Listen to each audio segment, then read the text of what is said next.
سو جب ان کو آسائش حاصل ہوتی تو کہتے کہ ہم اس کے مستحق ہیں، اور اگر سختی پہنچتی تو اسے موسیٰ اور ان کے رفیقوں کی بدشگونی بتاتے۔ دیکھو ان کی بدشگونی اللہ کے ہاں مقدر ہے، لیکن ان میں سے اکثر نہیں جانتے۔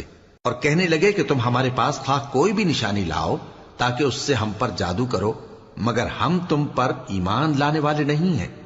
تو ہم نے ان پر طوفان اور ٹڈیاں اور جوئیں اور مینڈک اور خون کتنی کھلی ہوئی نشانیاں بھیجی، مگر وہ تکبر ہی کرتے رہے اور وہ لوگ تھے ہی گناہگار۔ اور جب ان پر عذاب واقع ہوتا تو کہتے کہ موسیٰ ہمارے لیے اپنے پروردگار سے دعا کرو جیسا اس نے تم سے عہد کر رکھا ہے، اگر تم ہم سے عذاب کو ٹال دو گے تو ہم تم پر ایمان بھی لے آئیں گے اور بنی اسرائیل کو بھی تمہارے ساتھ جانے کی اجازت دیں گے۔ پھر جب ہم ایک مدت کے لیے جس تک ان کو پہنچنا تھا ان سے عذاب دور کر دیتے تو وہ فوراً عہد کو توڑ ڈالتے۔